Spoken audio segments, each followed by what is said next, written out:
house and never come back. We are completely done with you. Take all of your belongings and just go. Just leave right now. I came home from my part-time job at 19 years old to find every single one of my belongings stacked in cardboard boxes on the front porch, my key no longer fitting the newly changed locks, and my father standing in the doorway explaining, without a hint of hesitation in his voice, that the family had decided I needed to figure things out on my own for a while. My younger brother Grady stood just behind him, arms crossed, refusing to meet my eyes, while my mother watched silently from the living room window, making no move whatsoever to intervene on my behalf. I spent that first night sleeping in my car outside a 24-hour diner, genuinely uncertain how my own family had decided, so suddenly and so completely, that I no longer belonged among them. Stick with me because 11 years later, I walked back into that same neighborhood, not as the daughter they'd once discarded, but as the woman who now legally owned nearly every single property on their street. My name is Adelina Foss, though almost everyone in my life simply calls me Lena. I'm 30 years old, and 11 years ago my parents, Weldon and Carla Foss, made the devastating decision to put me out of our family home following an incident that, I would eventually understand with painful clarity, had never actually been my fault at all. That specific incident involved a serious car accident my younger brother Grady had caused while driving under circumstances our parents desperately wanted to keep hidden from both the local community and, more significantly, from the prestigious University Scholarship Committee reviewing his application at that exact time. Rather than allowing Grady's own reckless decision to jeopardize his carefully cultivated reputation and scholarship prospects, my parents had quietly, deliberately allowed the story to circulate throughout our small community that I had actually been the one driving that night, a lie that protected Grady's future entirely at the direct, devastating expense of my own reputation and, ultimately, my place within our own family home. I left that neighborhood 11 years ago with nothing beyond a car full of hastily packed belongings and a fierce, quiet determination that would eventually reshape not just my own life, but the entire physical landscape of the community that had so thoroughly, calculatedly cast me aside. To understand exactly how my own family arrived at the devastating decision to sacrifice me so completely for Grady's benefit, you have to understand the specific dynamics that had shaped our household throughout my entire childhood. Dynamics that had always, in various smaller ways, positioned Grady's needs and future prospects as considerably more significant than my own. Grady, 2 years younger than me, had always displayed genuine academic talent throughout our childhood, talent our parents had invested heavily in nurturing throughout his entire education, hiring private tutors, funding specialized academic camps, generally treating his eventual success as something approaching a foregone family conclusion that everyone else's needs and resources should naturally orient around supporting. The specific accident occurred on a Friday night roughly 3 weeks before Grady's crucial scholarship interview. Grady having borrowed our family's second car to attend a party he'd been explicitly forbidden from attending given how close his interview date fell, driving home afterward in a state that, I would learn later through a family friend who witnessed the immediate aftermath, involved considerable alcohol impairment that could have resulted in genuinely serious criminal charges had the responsible party been accurately identified to responding police officers. My parents arrived at the accident scene within minutes of receiving Grady's panicked phone call, and by the time officers had finished their initial assessment, my father had apparently convinced the responding officer, a longtime family acquaintance, that I had actually been the one driving, a lie constructed swiftly and calculated specifically to protect Grady's scholarship prospects from any association whatsoever with alcohol-related reckless driving, given how thoroughly such an association would have jeopardized the prestigious opportunity my parents had invested years of resources and expectation into securing for him.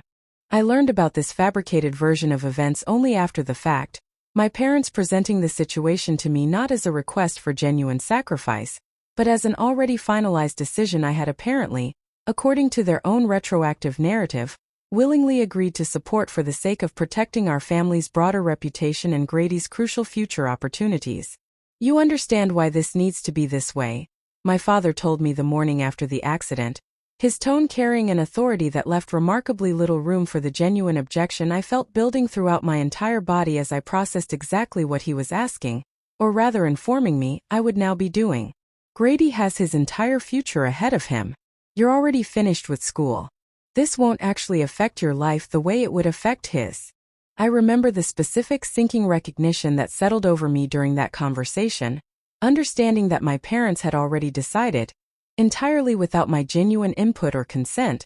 that my own reputation and future represented an acceptable sacrifice for preserving Grady's more highly valued prospects. I objected, genuinely and repeatedly, throughout the following days, but found myself facing not just my parents' unified insistence, but Grady's own increasingly desperate pleading, and eventually, the practical reality that the lie had already circulated sufficiently throughout our small community that meaningfully correcting it would require a level of public confrontation my own family seemed entirely unwilling to support or facilitate on my behalf. The community's perception of me shifted rapidly throughout those following weeks, neighbors who had once greeted me warmly now offering considerably cooler, more distant interactions, whispered conversations that stopped abruptly whenever I entered local shops or community gatherings, a social ostracism that my own parents, rather than working to correct or address, seemed to view as simply an acceptable, necessary cost of protecting Grady's future. The specific decision to remove me entirely from our family home occurred roughly 3 weeks after the accident, my parents apparently concluding that my continued presence within the household, and the ongoing tension it seemed to generate given my own quiet but persistent unhappiness regarding the entire situation, represented an unnecessary complication they preferred to simply eliminate entirely rather than genuinely address or resolve. I came home from my part-time job at a local retail store that particular evening to find my key no longer working in our front door's lock, a discovery that initially confused me before my father opened the door himself, explaining, with a calm that genuinely stunned me given the magnitude of what he was actually describing, that the family had decided I needed to figure things out on my own for a while. Language that provided no genuine acknowledgement of the actual circumstances that had led to this devastating decision. I remember standing on that familiar porch, staring past my father toward the boxes containing my entire life's belongings, stacked haphazardly rather than packed with any genuine care or consideration, understanding with sudden, complete clarity that my parents had made this decision well before my actual arrival home that evening, that this wasn't any spontaneous reaction to ongoing tension, but rather a calculated, premeditated choice they'd apparently discussed and finalized without ever once including me in that consequential conversation. Grady stood just behind my father throughout that entire devastating exchange, refusing to meet my eyes, offering no objection whatsoever to a decision that existed entirely because of his own reckless choice weeks earlier. My mother remained visible through the living room window, watching the entire scene unfold without making any move to intervene or advocate on my behalf, a passivity that felt, in that specific moment, almost more devastating than my father's active decision to remove me, given how thoroughly it confirmed her own complicity in prioritizing Grady's needs over my own basic well-being and belonging within our family. I spent that first devastating night sleeping in my car outside a 24-hour diner, genuinely uncertain how my own family had decided so suddenly and completely that I no longer belonged among them,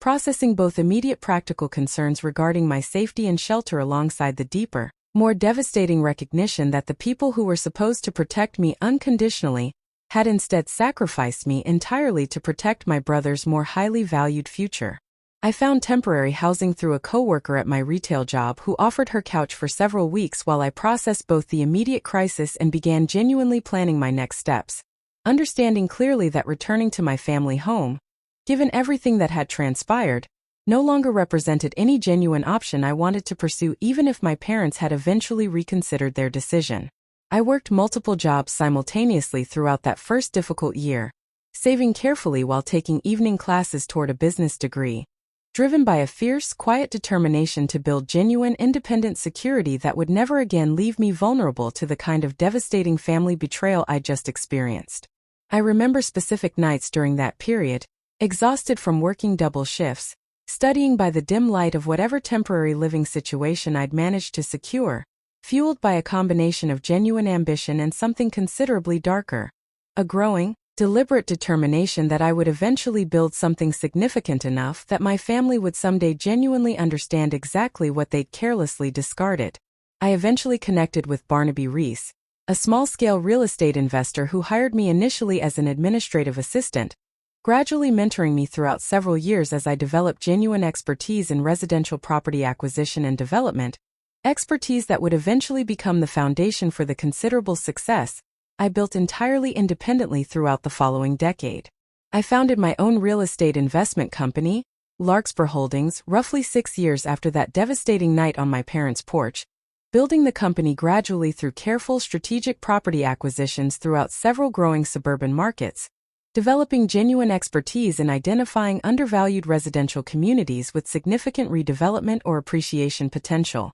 Larkspur Holdings grew steadily throughout those following years, my own reputation within the regional real estate development community becoming increasingly significant as I successfully completed several substantial residential redevelopment projects, building genuine wealth and professional credibility entirely through my own determined effort, without any support whatsoever from the family that had once so completely cast me aside. I maintained minimal, largely non-existent contact with my family throughout those years of building Larkspur Holdings, occasional brief updates through extended relatives revealing that Grady had indeed secured his coveted scholarship and gone on to build a comfortable, conventional career, while my parents continued residing in the same suburban neighborhood, Thistlewood Estates, where I'd spent my own childhood before that devastating night changed everything so permanently. I learned, through professional connections within the regional development community roughly 2 years ago, that Thistlewood Estates' Aging Homeowners Association was facing significant financial difficulties,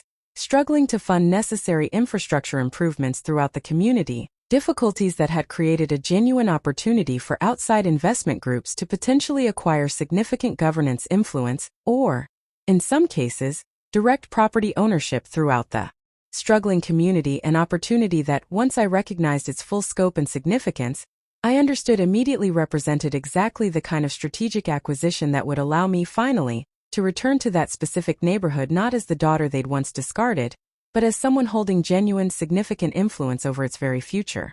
I worked carefully alongside my own legal and financial team over the following months to structure Larkspur Holdings' acquisition of significant property and governance interests throughout Thistlewood Estates, a process that involved purchasing several individual properties throughout the neighborhood as they became available, alongside securing a controlling financial interest in the struggling homeowners association itself, given its significant accumulated debt and limited alternative funding options. I deliberately structured this entire acquisition process through Larkspur Holdings' corporate identity rather than my own personal name, understanding that maintaining this professional distance would allow me to complete the acquisition process without alerting my family to my direct involvement until I genuinely secured the significant, comprehensive influence I was specifically working to establish throughout their community. Barnaby, who remained a close mentor and occasional business partner throughout this entire process, expressed some genuine concern regarding my motivations for this particular acquisition,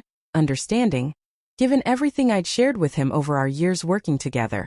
that this specific opportunity carried personal significance considerably beyond ordinary business strategy. I understand wanting some kind of closure, he told me during one particularly direct conversation, but I want you to think carefully about what you actually want this to accomplish, Lena. Owning their neighborhood won't undo what happened to you 11 years ago. I appreciated his genuine concern, though I felt clearly, throughout that entire acquisition process, that my goal wasn't simply petty vindication, but rather a genuine desire to finally hold meaningful position and influence within the exact community that had once, so completely, decided I didn't belong there at all, a goal that felt considerably more significant than simple revenge, though I recognized it certainly carried elements of that as well. The acquisition of Thistlewood Estates' controlling homeowners association interest, along with Larkspur Holdings' direct ownership of several significant properties throughout the neighborhood, formally completed roughly 8 months after I'd first identified the opportunity,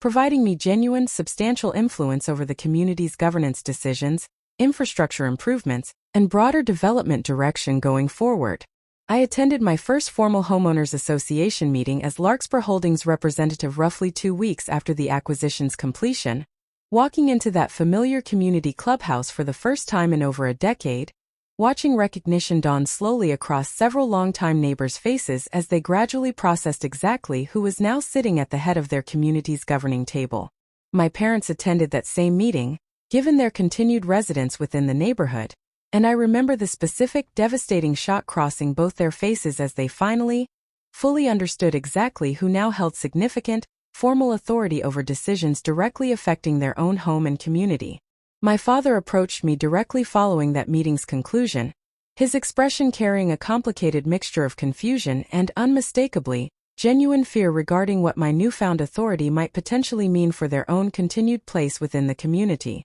"Lena," he said, his voice carrying none of the authority I remembered from that devastating night 11 years earlier. "I had no idea this was you. What exactly do you intend to do with this?" I looked at him directly, feeling a strange, complicated calm settle over me despite the genuine emotional weight of that specific moment. "I intend to run this association fairly and responsibly," I told him. "The same way I run every property Larkspur Holdings manages. That's genuinely all this is, Dad. Just business." I chose, deliberately, throughout my subsequent management of Thistlewood Estates Homeowners Association, not to pursue any dramatic, punitive action specifically targeting my parents or their continued residence within the community, understanding that genuine justice, for me, meant something considerably more meaningful than simple retaliatory cruelty toward the family that had once discarded me so completely. I implemented genuinely responsible, professional management practices throughout the community, addressing the infrastructure concerns that had originally created the financial crisis enabling my acquisition, improving the neighborhood's overall condition and property values in ways that benefited every resident, including my own parents, equally and fairly. I did, however, ensure that my continued presence within community governance meetings, and the formal authority I now held over significant decisions affecting the neighborhood, provided consistent, unavoidable evidence of exactly how thoroughly I'd built genuine, independent success despite my own family's devastating decision to cast me aside 11 years earlier. My parents attended community meetings throughout the following months with visible discomfort, watching me speak confidently and competently regarding development decisions and financial management, evidence they could no longer avoid or dismiss regarding exactly who their discarded daughter had ultimately become. Grady reached out to me directly roughly 6 months after the acquisition's completion, requesting a private conversation that revealed, for the first time throughout our entire complicated history, genuine acknowledgement of exactly how devastatingly his own reckless decision, and our parents' subsequent choice to protect him at my direct expense, had shaped my entire adult life. "I should have told the truth 11 years ago," he admitted during that difficult conversation. "I let you take the blame for something that was entirely my fault, and I've carried genuine guilt about that for years, even though I never had the courage to actually do anything about it until now." Standing in Thistlewood Estates Community Clubhouse roughly 2 years after completing that significant acquisition, overseeing a meeting focused on the neighborhood's continued infrastructure improvements, I thought often about that devastating night 11 years earlier, about sleeping in my car outside that 24-hour diner, genuinely uncertain how my own family had decided so completely that I no longer belonged among them. I hadn't ultimately pursued this specific acquisition purely for punitive revenge, though I recognized honestly that some genuine satisfaction existed in watching my parents finally reckon directly with exactly what their devastating decision had cost them, not just my own presence within their lives, but any genuine claim to having predicted or controlled the trajectory of the daughter they'd so casually discarded 11 years earlier. My relationship with my parents remained genuinely complicated throughout the following years, formal and careful rather than warm, though my father did eventually offer a genuine, direct apology roughly a year after the acquisition's completion, acknowledging clearly and specifically the devastating unfairness of what they'd asked me to sacrifice for Grady's benefit, an acknowledgement that arrived considerably too late to undo 11 years of resulting hardship, but that nonetheless represented more genuine accountability than I'd ever expected to receive from either parent. I built, ultimately, something considerably more valuable than simple revenge throughout those 11 years since that devastating night. Genuine independent success built entirely through my own determined effort, success that had, unexpectedly but fittingly, eventually returned me to the exact community that had once decided I didn't belong there, not as their discarded daughter, but as someone whose competence and genuine achievement they could no longer simply dismiss or overlook, regardless of how thoroughly they'd once tried convincing themselves and their entire community that I had never mattered nearly as much as my brother's more carefully protected future.